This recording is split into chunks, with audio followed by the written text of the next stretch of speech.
this episode, Lana's best friend Chloe is in Metropolis, meeting with the editor-in-chief of the Daily Planet, trying to get an internship, and she ends up being the narrator of the episode describing her experience.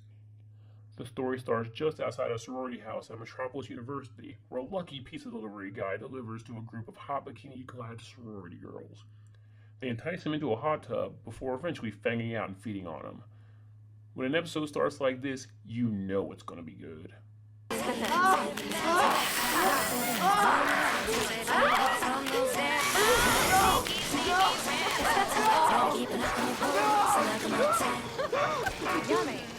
Lana breaks the news to Clark that she's going to Metropolis University, which Clark doesn't take too well, as he'll be at Central Kansas University.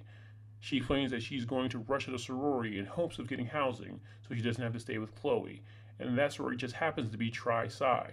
You know, the one full of vampire Barbies, led by a woman Chloe is named Buffy Sanders, which is a name that not so coincidentally sounds like another character from a different WB show.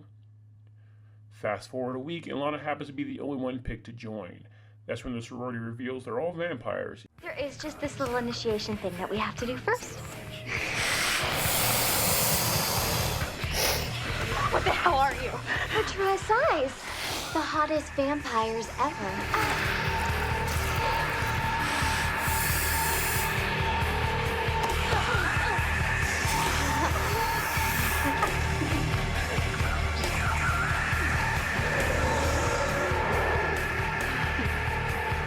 Welcome to the sisterhood.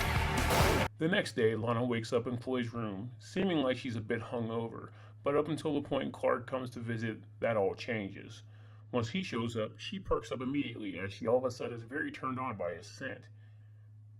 When he gets standoffish about her weird behavior, she snaps at him and takes off.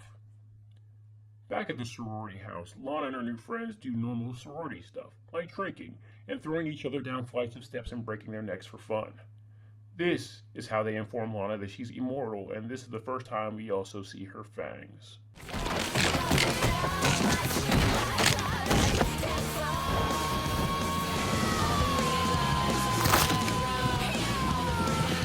Oh, didn't we tell you? You get to live forever. Cool. Back at Chloe's dorm room, she convinces Clark that the sorority is not on the up and up, and they need to infiltrate their costume party and do some digging around. Unfortunately, Chloe didn't think about the whole having to have an invitation thing, but they end up getting in anyway as one of the vampire sorority girls goes gaga over Clark, or in this case, Carlos, and lets them in. At the party, Chloe stops Lana just before she's about to take a bite of a guy at the party. She then confronts Lana about her behavior before Lana, annoyed about Chloe's blood-sucking cock-blocking, decides to go after her instead. Clark saves her before she can be finished off. I'm sorry, Chloe. But you shouldn't have come here.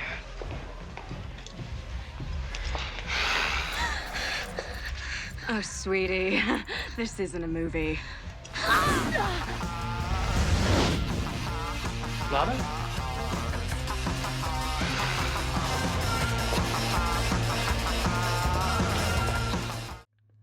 After the party, Buffy reprimands Lana for not finishing off Chloe and allowing Clark to see her feed. She tells Lana that she has to go feed on Clark. Clark, after being given a lead at the hospital while watching over Chloe, confronts Lex Luthor about an experiment which connects Luthor Corp to Buffy Sanders and her condition. As Lex is giving Clark the cure they created, sexy vampire cat Lana shows up and attacks the two. She apologizes for what she's about to do to Clark and then bites him, the end resulting in Lana now having superpowers.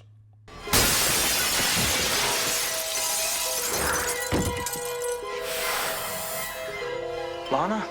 I love you, Clark. I always will.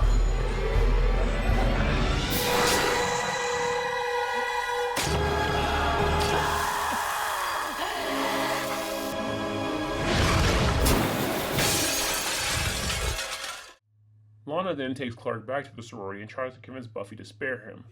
Buffy adamantly rejects the idea and attacks Lana. Just before Buffy can start a sorority bat fight, Lana responds by zapping Buffy into oblivion with her heat vision. I'm really disappointed in you, Lana. Looks like you're not Tri Psi material after all.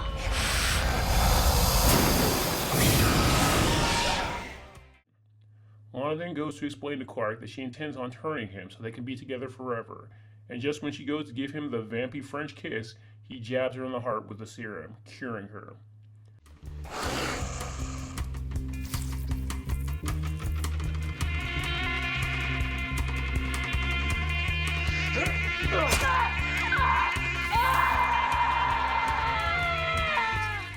All the other girls were reportedly cured as well by Luthor Corp, and the only thing Lana remembers is that biting Clark made her love him more, and finally Chloe gets the internship. Here we are almost 20 years later, and the CW has produced a brand new universe based on the DC Comics characters. There's now a new Lana Lang. The CW Arrowverse has had vampires on nearly all its shows, so who's to say? Maybe modern Lana might get to fang out one day as well. Thanks for watching. Don't forget to like and subscribe to know when I update, and check out the channel playlist, which I regularly update with free vampire media featuring female bloodsuckers, available on YouTube.